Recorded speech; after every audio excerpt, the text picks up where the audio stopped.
Seguimos en el mes de la economía y sostenibilidad. Esta tarde nos acompaña Miguel Ángel Calle, economista, asesor fiscal, experto en fiscalidad foral, profesor de distintos másteres en la Universidad del País Vasco, fundador y gerente de MAC Asesores y Consultores, presidente del Registro de Economistas Asesores Fiscales del País Vasco, miembro del Tribunal Evaluador. Es que esta lista, Miguel Ángel, no acaba. No le hagas mucho caso. Esto ha tenido que costar mucho tiempo, mucho esfuerzo y muchas competencias, ¿no? Adquirir. Al final, pues te gusta tu profesión, te vas involucrando con ella y es donde te va llevando. El día a día te va llevando una cosa a otra. El día a día te va llevando a tener todo este perfil profesional, ¿no? Luego detallaremos y luego nos aconsejarás también en el ámbito de empleo. Tenemos un experto en el mundo de la economía, emprendedor, y además convives con emprendedores y emprendedoras, ¿no? Todos los días. Asesorándolas y asesorándoles. Ayudándoles en el camino. Cuéntanos, ¿cómo ves el mundo del emprendimiento? ¿Cómo ha cambiado, ¿no? Desde que constituiste tú MAC Asesores y Consultores hasta la actualidad, cómo van evolucionando los clientes.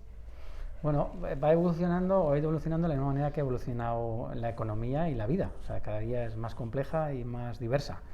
Entonces hay proyectos que siguen siendo muy parecidos a los que había antes y hay proyectos que son tremendamente complejos. Sí que es cierto que probablemente haré más información. Y la verdad es que lo mismo que hay que decir lo malo, hay que decir lo bueno. Yo creo que vivimos, en todo el País Vasco es una zona en la que se fomenta bastante el emprendimiento y en Vizcaya concretamente también mucho, a nivel de ayudas, sobre todo de información, que es muchas veces importante. Y la verdad que cada vez hay más ganas de emprender. No sé si más ganas o más necesidad de emprender, ¿no? Pero sí es cierto que cada vez el autoempleo es una opción mucho más factible y que da menos miedo a la hora de dar el paso.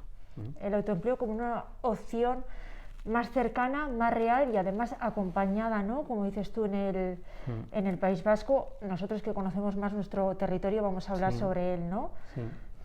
Hay un mayor impulso, ¿no? Hay mucho impulso y aparte de ayudas, que las hay y es importante, hay información, que parece que no, pero es importante. O sea, la gente cuando va a emprender un negocio al principio solo piensa en lo que tiene que saber del core de su negocio. Y cuando eres emprendedor, también te conviertes en empresario. Hay gente que no es capaz de entenderlo. Entonces, tienes que dirigir un negocio.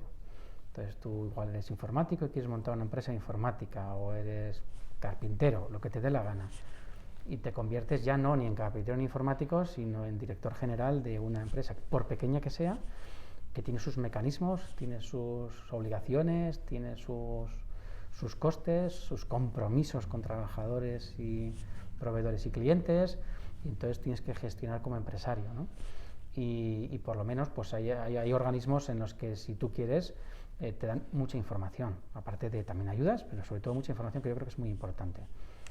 Se trata de crear y gestionar, ¿no? Claro, no es solo empezar un negocio, ¿no? El otro día también Ángel Toña comentaba, ¿no?, que hay dos perfiles, ¿no? Uno iniciador y el otro continuador, ¿no? Y a veces tenemos que convivir con ambos perfiles, ¿no? El que inicia y luego el que continúa y gestiona su actividad. Igualmente complejos y difíciles, ¿vale? Es decir, el mundo del emprendimiento y de la gestión de negocios es un mundo de incertidumbres. O sea, es decir, ya pasas a un mundo de incertidumbres, eso es un hecho. Y tienes que ir gestionándolo, ¿vale? Y entonces, son fases distintas. Y hay gente que se desencanta, ¿eh? Hay gente que emprende con una ilusión tremenda, pero luego no le gusta gestionar. O sea, es decir, emprender lleva implícito ser empresario, gestionar un negocio, y hay veces que hay equipos multidisciplinares que se gestionan muy bien y hay otros que no. Y hay gente que igual sería muy bueno gestionando y en cambio toda la incertidumbre del emprendimiento inicial pues le supera, ¿no? Pero el emprendimiento, el emprendedor creo que emprende toda la vida, porque yo una vez en una jornada formativa dije que si muchos emprendedores les hubieran contado de antemano todas las piedras que se iban a encontrar, igual muchos no hubieran emprendido. Y me dijeron, ¿cómo dices eso en un foro de emprendimiento? Pero también te digo que conozco muy pocos o ningún emprendedor que haya dado marcha atrás. O sea, conozco alguno que ha fracasado el negocio, pero ha intentado otro. Pero muy pocos han optado luego por volver a trabajar por cuenta ajena. Es decir, tiene muchas cosas muy buenas. Pues es un camino pues que tiene un montón de cosas buenas y un montón de cosas malas. Pero yo creo que el balance es positivo en el sentido de que conozco en mi despacho muy pocos clientes a los que, habiendo fracasado, hayan pasado durante demasiado tiempo, igual un poco sí, a ser trabajados por cuenta ajena. Tarde o temprano acaban volviendo a aprender. Yo creo que eso así que uno es una decide, actitud. ¿no? Es una actitud, ¿no? Uno Es una decide actitud. emprender y ya lo llevas en vena, ¿no? En el ADN y ya para toda la vida. Bueno, luego también está el intraemprendimiento, ¿no? Que sería un tema bonito para tocar en otra entrevista que te pueda hacer, eso que estás muy solicitado. No, cuando quieras. Tú sabes, cuando quieras, tú me avisas 2 semanas antes o 3 y yo ya cierro la agenda y no hay problema. 2 semanitas o 3 antes. Depende, y Miguel hombre. Ángel se sienta aquí porque sé que estás haciendo continuas entrevistas. Te sigo mucho también en las redes y hace poco te han realizado una entrevista en la Universidad del País Vasco, en el MB3, ¿no? de el máster de emprendimiento, sí. en el que también participas. Eso es. Y decías textualmente que las personas emprendedoras afrontan un contexto fiscal complejo cuando lanzan su empresa. Sí. O sea que otra barrera más. Bueno, el mismo, y además muchos no se acuerdan de ello. O sea, es decir, muchos van a emprender y no se acuerdan de las obligaciones tributarias. Se encuentran en el mismo entorno complejo que el que no emprende, que el que ya lleva años. Entonces, el sistema tributario actual cada año es más complejo porque la realidad sobre la que rueda cada vez es más compleja.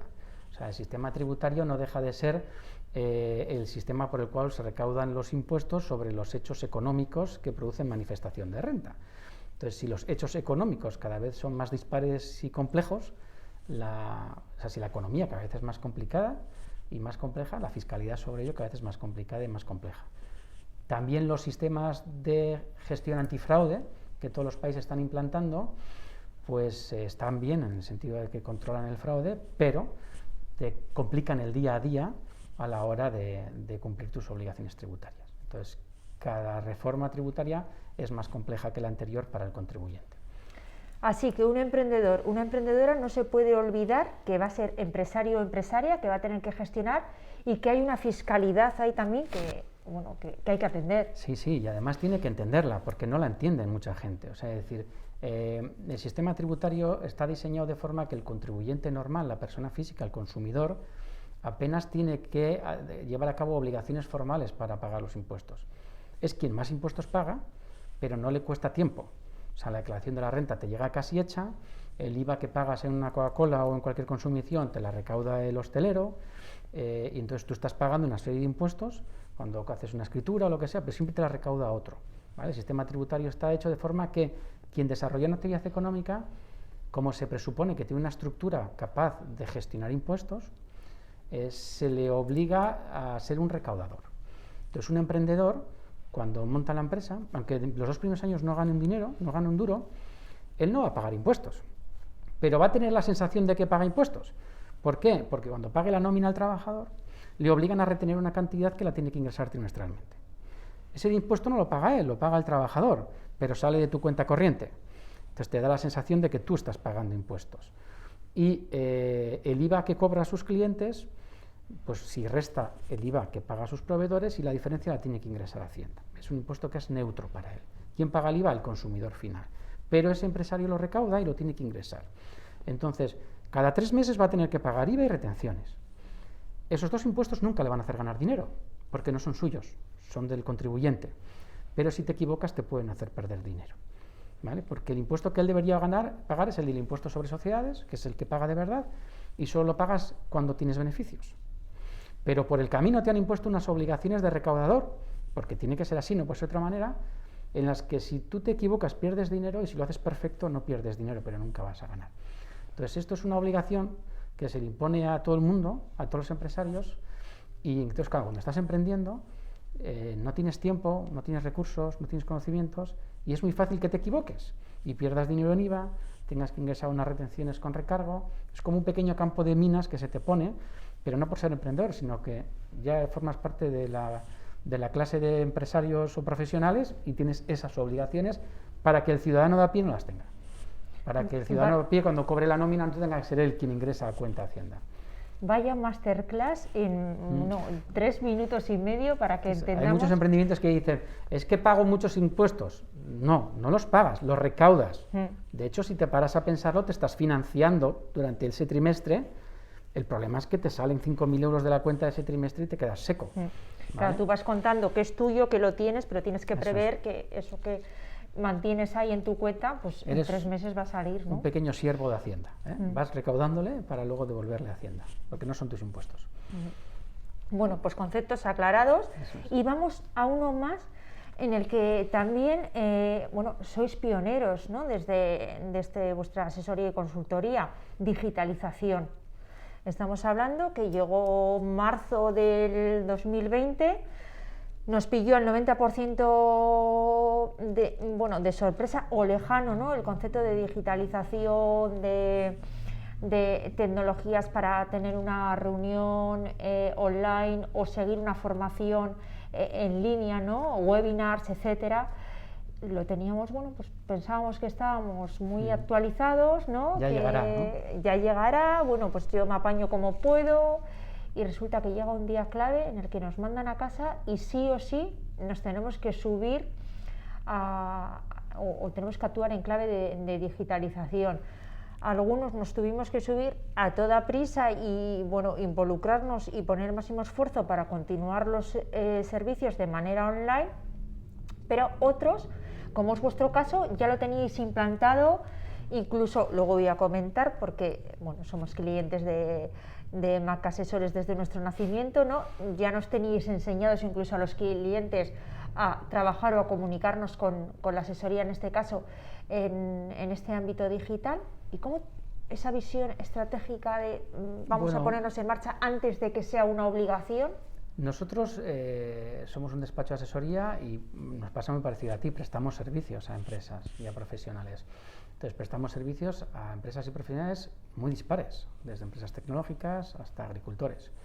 Entonces, como prestadores de servicios, estamos muy preocupados en investigar o pensar cuáles van a ser las necesidades de nuestros clientes en los próximos 5 o 10 años. Eso es algo que a mí me ha obsesionado siempre. Entonces, cuando tú tengas esa necesidad, yo ya tengo que estar allí, yo ya tengo que tener experiencia. Eso es un poco el lema que nos lleva a nosotros. O sea, es decir, cuando nosotros hace ya más de 12 años que trabajamos con RPs online con el cliente, en entornos SaaS, videoconferencias, y ahora mismo estamos trabajando en otras líneas que poca gente se anima, pero que es que cuando los demás se animen tenemos que estar allí.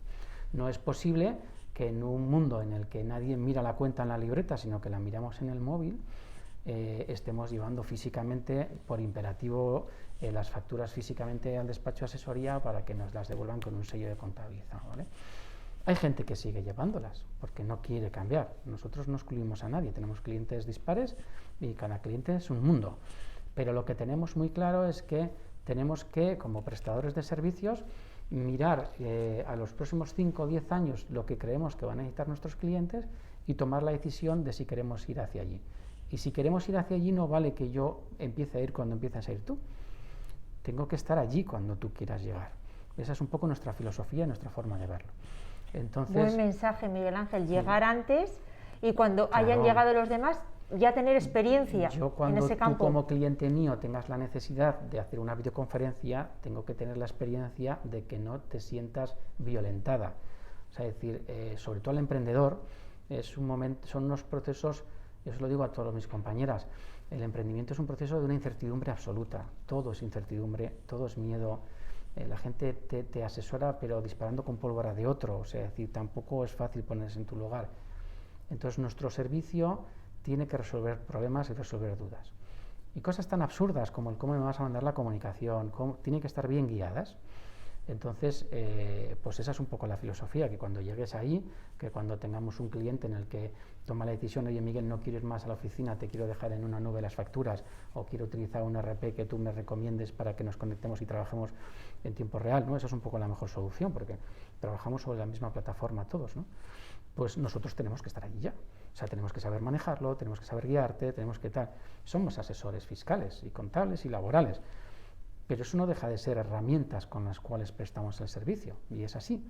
Entonces, nuestra filosofía es eso, intentar ir viendo un poco hacia dónde van las necesidades de los clientes y cuando el cliente llegue estar allí.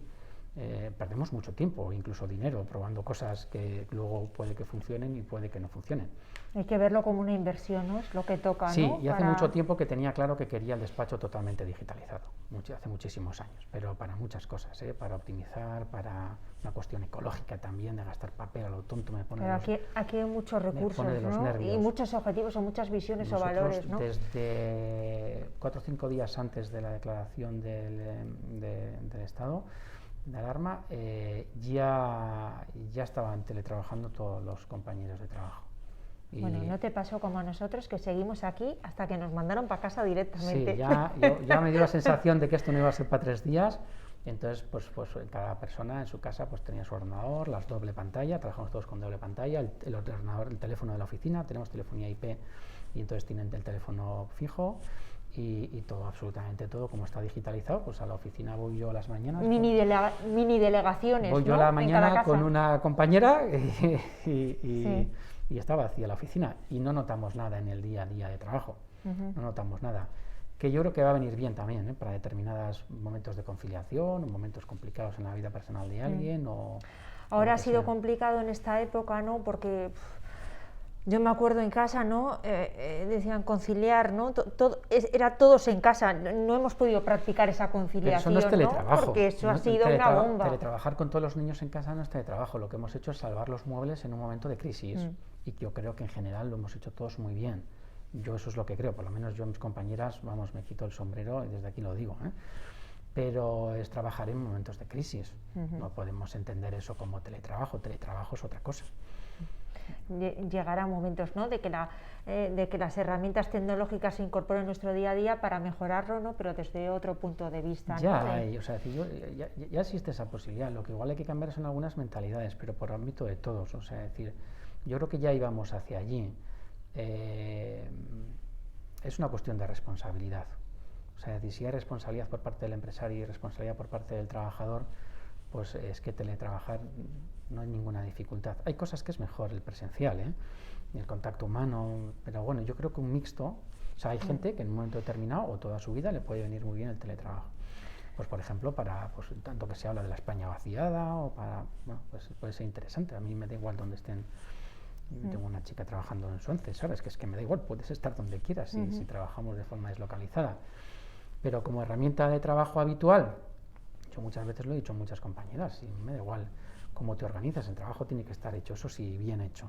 Hay unas horas en las que hay reuniones, tienes que estar disponible, pero si hay responsabilidad, pues organízate como quieras, porque el día a día es mucho más bonito y mucho mejor, ¿no? Cada uno se organiza un poco como... Responsabilidad, autonomía, leía yo el otro día...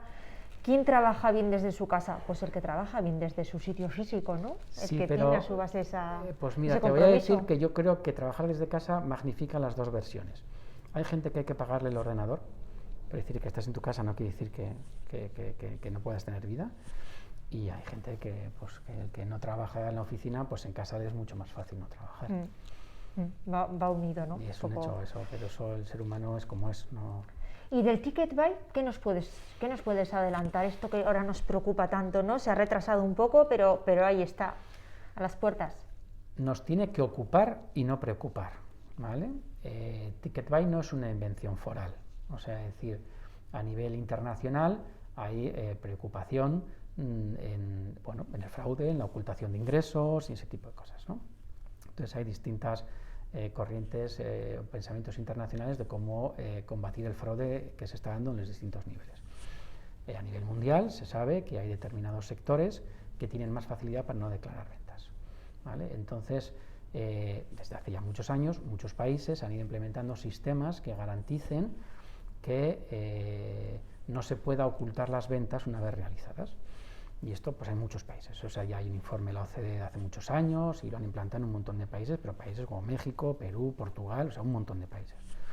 Entonces, dentro de esa línea, las haciendas forales pues han tomado la decisión de sumarse a ese carro, de estudiar mucho, porque además llevan mucho tiempo analizándolo, de buscar buenas soluciones, y lo que se ha hecho es lo siguiente, es una cosa muy sencilla de entender, parece complicada, pero todo lo hace el ordenador. O sea, nuestros teléfonos y nuestros ordenadores hacen cosas muy complicadas muy rápidamente sin que nosotros lo veamos. Hasta ahora, cuando tú emites una factura, la coges y se la mandas al cliente para que te pague. Es cierto que nadie sabe muy bien en qué momento nació esa factura y se puede modificar después. Normalmente, como la otra persona esa factura la va a declarar, pues Hacienda sabe que esas facturas pues, casan bien. Pero hay facturas que se emiten a consumidores finales que no son declaradas y son más difíciles de cuadrar.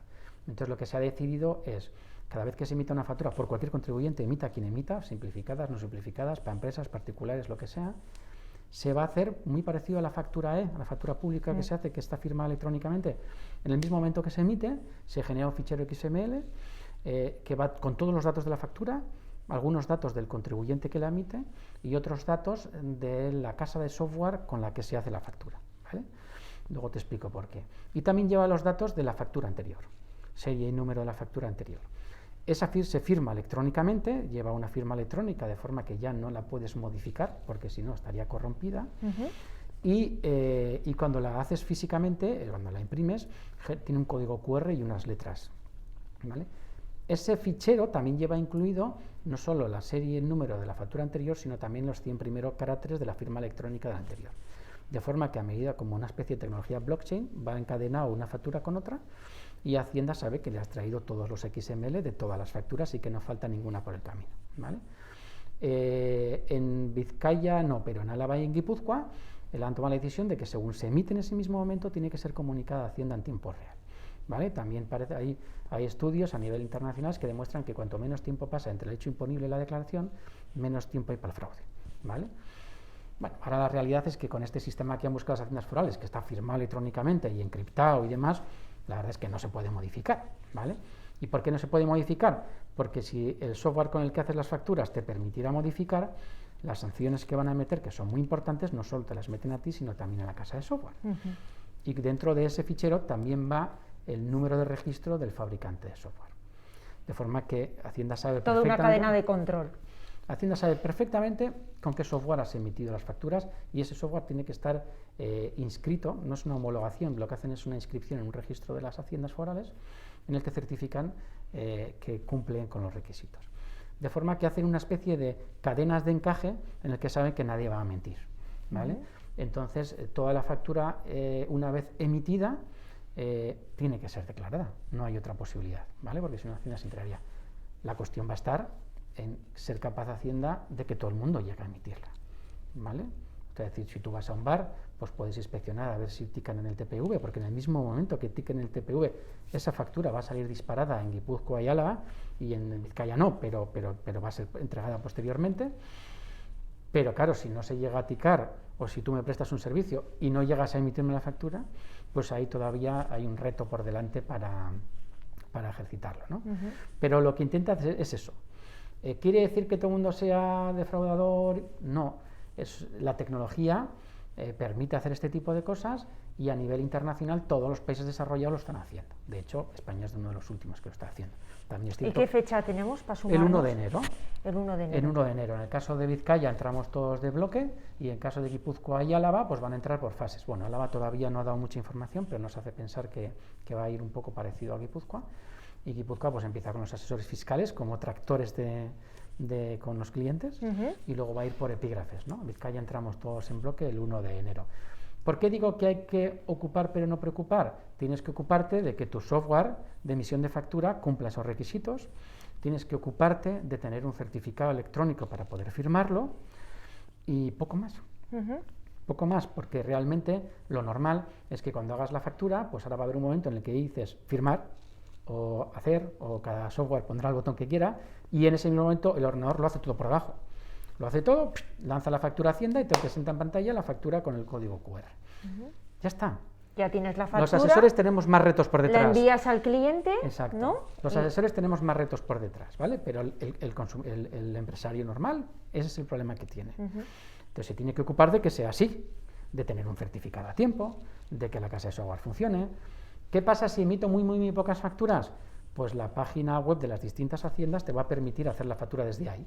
Entonces te va a generar ya ese PDF con el código QR, y ya no hace falta ningún XML porque ya se ha grabado directamente en el servidor de Hacienda y ya está. Incluso creo que ISEMPE tiene un software para emisión de facturas digitales que lo van a homologar y pues también ese va a ser gratuito y demás.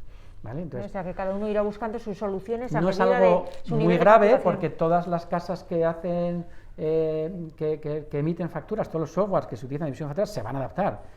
Problema que puedes tener: tengo un software muy específico, imagínate, de hoteles, y yo sé que mi distribuidor de software en el País Vasco solo me tiene a mí y a otro. Pues preocúpate, ¿vale? Ahora, si tienes un software de distribución generalista, que no seamos alarmistas, que nadie tenga que cambiar de programa rápidamente ni demás. ¿Vale? El que hace en el formato Excel, pues tendrá para hacerlo en el o bueno, ya hay softwares no muy caros que se pueden adquirir. Perfecto, y entonces, ocupados pero no preocupados entonces. Eso es, y hay que obtener el certificado, que es una de las cosas que también la pandemia ha vuelto loco a todo el mundo, que es decir, no es fácil sacar un certificado de la Fábrica Nacional de Moneda de Timbre o ISEMPE y demás, y no, para nosotros ha sido una verdadera locura, hasta el punto de que esta semana nos estamos certificando como sociedad certificante de certificados para sacar certificados a nuestros clientes. Madre mía. Es un sistema un poco más caro, pero es que es una locura el encontrar cita en la agencia tributaria, en el tener que ir, si eres administrador, si no, es algo que no forma parte de la actividad del asesor, pero le amarga la vida al cliente y por ende al asesor. Entonces, ya en vistas de esto, pues hemos tomado la decisión en el despacho de darnos de alta como entidad certificante para sacar certificados de nuestros clientes directamente sin tener que ir a ningún lado, sin que los dé ni ISEMPE, ni la Fábrica Nacional de Moneda de Timbre, ni nada. Una vez más, pues porque va a haber esa necesidad y tenemos que ser capaces de resolver ese problema, que va a ser un problema. Yo creo que va a ser más problema sacar los certificados a tiempo que el software, porque quien tenga un software casi con seguridad, salvo que tenga muy escasa implantación aquí, se va a adaptar al software. Tecnológicamente, para una persona normal puede parecer muy complicado, pero no es tan complicado. Software y firma electrónica, ¿no? Claro, es más una cuestión de la firma electrónica, ¿vale? De que va a hacer falta que tengas una firma electrónica, y una de las cosas que tenemos que empezar a aprender ya es a pensar con responsabilidad. ¿Qué firma voy a utilizar y a quién se la doy? Es muy habitual que muchos clientes míos tienen el certificado ellos de administrador de la sociedad y lo instalan en todos los ordenadores de la oficina. Ese certificado puede firmar cualquier cosa en nombre de la empresa y no puedes decir que no lo has firmado tú. Cuidado, ¿no? Eso es. Entonces, si la emisión de facturas la va a hacer una persona que no es el administrador o de máxima confianza, pues existen sellos de empresa, existen una serie de certificados blandos que, bueno, que permiten emitir facturas y firmarlas, pero no hacer otras cosas como firmarme un contrato de trabajo conmigo mismo o una subida de sueldo conmigo mismo. A distintos niveles, ¿no? Distintas posibilidades. Son certificados blandos que te permiten hacer determinadas cosas. Entonces, ahí, para el tema de Ticket Buy, tienes la opción, si es una empresa, imagínate, de sacar el certificado de administrador de esa empresa, que lo puedes hacer todo, como el administrador puede hacer todo. Puedes sacar un sello de empresa, que es similar al sello que toda la vida ha habido, que puede firmar determinadas cosas, como la emisión de facturas en nombre de la empresa. Y luego hay unos sellos de dispositivo que está pensado pues, para las máquinas de los bares, este tipo de cosas, que lo que hacen es identificar una máquina en concreto, ¿vale? Hay máquinas que, pues las de vending o lo que sea, puedes comprar un sello de dispositivo que lo que identifica ese dispositivo, y el contribuyente lo que hace a Hacienda es decirle, oye, ese dispositivo es mío. ¿Para qué existen esos sellos? Para el que vende las máquinas de TPV o las básculas o cualquier otra máquina. Hay otras máquinas que mandan... Es decir, no solo existen en facturas, los certificados también valen para comunicación entre máquinas y cosas, ¿no? Pues cuando te venden esa máquina, ese TPV, esa báscula, trae un certificado ya instalado, que es el del fabricante, y cuando lo compras adquieres también el certificado y comunicas haciendo, y este certificado con este número a partir de ahora es mío. Entonces te facilita las cosas. Hay que estar bien informados para saber es que qué posibilidades tenemos. La tecnología lo mueve todo, poco a poco lo está moviendo todo y está cambiando el día a día, y el control tributario va hacia ahí. O sea, es decir, Ticket Buy o el sistema de emisión de facturas certificado, que es como se llama, y es como se va a llamar en todos los países, cada uno le pondrá el nombre que quiera, es el inicio de una revolución tecnológica para el sistema tributario. O sea, hasta ahora nosotros a Hacienda le damos magnitudes agrupadas de un cliente normal, pequeño o mediano, magnitudes agrupadas de IVA. Pues el total IVA soportado es este, el total IVA repercutido es esto, no le damos detalle de número de factura, y eso se lo damos a 3 meses vista. El impuesto sobre sociedades lo presentamos en julio del año siguiente, Hacienda lo reposa y al de un año lo empieza a investigar. Por lo tanto, desde el hecho imponible hasta la revisión, te pasa 2 años, 2 años y medio, 3. Ahora Hacienda va a tener en tiempo real, con una granularidad absoluta, toda la información de las facturas emitidas y por ende las recibidas, claro, porque mis recibidas son tus emitidas y al revés. Entonces va a tener esa información en tiempo real y la va a poder analizar con un Big Data o con lo que quiera. Entonces, y va a tener información a nivel de factura, fecha, número de factura, base imponible, cuánto quieres deducirte en IVA, cuánto quieres deducirte en renta, ¿vale? Que es la parte de Batus que está avanzando Vizcaya, ¿vale? Vizcaya iba más avanzado porque ya tenía el modelo 140, ya estaba más avanzado, entonces lo que ha hecho es subirse al caballo. Pero cuando todo eso se implante, pues pasará un tiempo, pues vamos a un matrix tributario total. Madre mía, lo que se puede aprender en este diván. No necesariamente es malo, o sea, es decir, es bueno. Sí, el control tributario es bueno y que la gente haga bien las cosas. Sí. Ahora tenemos que Ese es el camino, ¿no? Tenemos que ser hacer bien las conscientes cosas. de hacia dónde está yendo la cosa y cómo está cambiando todo, nuestra profesión y el día a día de cada empresario. Ahí quería entrar yo. No quiero que te marches de aquí sin ver un poco, ¿no?, cómo está cambiando nuestra profesión. Lo hablábamos antes de encender la cámara.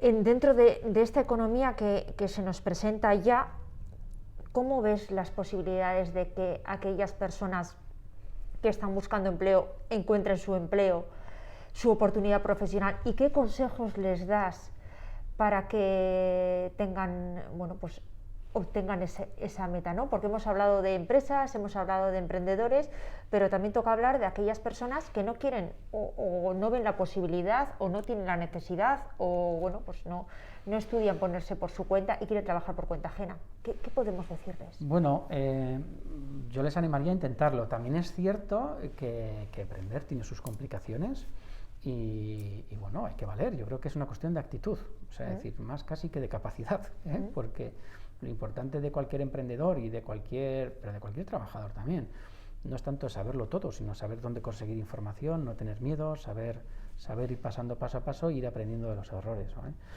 Claro, un consejo para quien esté en el desempleo ahora y no quiera emprender, pues no dejar de buscar, es que es así, o sea, realmente, sí, no voy a decir que ya nada tienes que perder porque no tienes trabajo, pero yo siempre decía, yo cuando estaba estudiando en la universidad decía que mi trabajo era estudiar en la universidad, y cuando empecé a buscar trabajo, mi trabajo era buscar trabajo. Entonces esa tiene que ser la actitud, me tengo que levantar para hacer mi trabajo, que es buscar trabajo. Y luego hay que entender, en general, se lo digo a todos los trabajadores, porque yo creo que los empresarios eso lo aprendemos sí o sí, y es que ya no hay puestos monopuestos. O sea, yo mi primer trabajo, una de las cosas que aprendí es que tienes que ser un tío todoterreno. Me lo dijo mi primer jefe y eso me quedó grabado y me ha ayudado mucho en la realidad. O sea, no puede ser no, yo eso no tengo por qué hacer. Es que no hay, es que la realidad es compleja, es cambiante, es que... Entonces tienes que aprender de todo, tienes que adquirir competencias, ¿no? Competencias, conocimientos. Y no tener miedo, de todo se aprende. Yo siempre digo, alguna vez que voy a una charla, yo siempre digo, a mí viene un fontanero a casa y estoy viendo lo que hace, y si no sé lo que hace le pregunto. ¿Por qué? Esa inquietud, pues no sé por qué, porque forma parte de mi forma de ser. ¿Y eso por qué haces? ¿Y por qué pasa? Y no me digas por qué, pero es una realidad. Y entonces, bueno, todos esos aprendizajes que yo he ido cogiendo, yo he trabajado en sitios muy dispares, y en todos he ido cogiendo aprendizajes, en las formas de trabajar, en las formas de actuar, en momentos de crisis, y todo eso te va conformando unas capacidades para que luego desarrolles un negocio, un trabajo, y bueno, pues puedas resolver los problemas en momentos de crisis y puedas ver oportunidades. En momentos de crisis también hay oportunidades, ¿no? No dejar de buscar empleo, seguir preparándose, ¿no?, en la parte de conocimientos y en la parte de competencias, y seguir viendo alguna luz, ¿no? Que mira, seguimos viendo, vosotros seguís contratando, ¿no? Sí, vosotros sí. Hay una cosa que has dicho al principio, es que estás haciendo muchas cosas últimamente. Yo tengo un defecto que es que me cuesta decir no. No me digas por qué. Me cuesta muchísimo, porque si he dicho que no puedo cambiar de opinión. Si digo que sí, igual puedo cambiar de opinión. Y entonces, pues me invitas a venir aquí y vengo, y me invitan a dar una charla y voy, porque sí. Y de todo vas acogiendo competencias y capacidades. Y todo va sumando en la vida. Entonces, y los trabajadores a día de hoy, pues es así. O sea, ya o estás en una cadena de producción y tampoco, o poco a poco, pues tienes que animarte, y pues ya hago yo eso, ya ir haciéndote indispensable, ir cogiendo experiencia, ir cogiendo competencias, y yo lo veo, y realmente lo digo muchas veces, cuando todos los años en Sarrico, hasta que la pandemia nos lo ha impedido, dábamos una charla a los chavales y las chicas que salen del máster, un poco para darles ánimos, yo voy un poco a darles ánimos, como salidas profesionales como una de las opciones, ¿no? Pero siempre digo, tenéis que haceros indispensables. Tú en un puesto de trabajo te tienes que hacer indispensable, por lo que fuere. Y sobre todo la gente joven, pues siempre digo, con toda la revolución tecnológica que se está dando, da igual qué servicio sea, da igual lo que hagas. O sea, si la mayor parte de la casa son los nietos o los sobrinos indispensables, porque esto no funciona, niño, trae aquí, entonces tienes que hacerte indispensable en un trabajo, porque en momentos de crisis, pues por desgracia, ya el empresario es mucho más inteligente y no despide ni al último, ni al más guapo, ni al más feo, sino al más indispensable. Y es así. La revolución tecnológica también se ha sumado los seniors, porque luego ven y me dicen, Nadia, que nosotros también somos digitales, y efectivamente tienen, bueno, nosotros que hemos estado en programas de empleo joven y de empleo senior en plena pandemia y nos fuimos todos a casa, se sumaron los jóvenes de 10 y los adultos de 10 también, o sea que al final, cuando no te queda otra, ¿no? La informática ha avanzado mucho. Por interés o por necesidad, como el mundo del emprendimiento, te sumas a la digitalización. La informática ha avanzado mucho y, hombre, evidentemente, pues la edad, la experiencia, todo puede apuntar, ¿no? Pero ya es más cuestión de actitud que de conocimiento de la informática. La informática tiene un entorno de usuario muy sencillo. Cuando dicen, los niños cogen las tablets y funcionan, porque están diseñadas en un lenguaje natural. No es como cuando nosotros empezamos a estudiar informática, que metías el disquete, cerrabas, esperabas, ponías ceros puntos, ¿no? Sí. Es decir, no es igual, es una informática con un entorno de uso, pues no sé si humanizado o no, pero sí guiado. Entonces es una cuestión de actitud, y el que quiere, quiere. Y prueba de ello es que las abuelas de 90 años están haciendo videoconferencias estupendamente. Hasta son tiktokers, ¿no? Son increíbles y tienen seguidores, son influencers, es que nuestras mamás y nuestros haitites es lo mejor que tenemos, ¿no? en nuestro entorno. Bueno, ahora que has dicho una frase de más humano, ¿no? Que se hace la tecnología, con esta frase quiero acabar. Como os he señalado a lo largo de la entrevista, Miguel Ángel y yo, Aldalán y Mac, llevan unidos muchísimos años desde el inicio de los dos, ¿no? Nos unimos y a los buenos pues no hay que dejarles nunca, ¿no? Hay que rodearte de un buen equipo interno, hay que rodearte de buenos colaboradores y colaboradoras. Eso es fundamental para ayudar a crecer un negocio, despreocuparte de toda esta parte de fiscalidad, administración, y cada uno que se ocupe de lo suyo, y que hay que generar y co-crear sinergias y alianzas en el ámbito económico, en el ámbito profesional y en el ámbito humano. Es que ricasco, Miguel Ángel, y como no dices a nada que no, quieras, pues hasta muy pronto. Perfecto, nos vemos entonces. Es que ricasco. Un placer. Agur.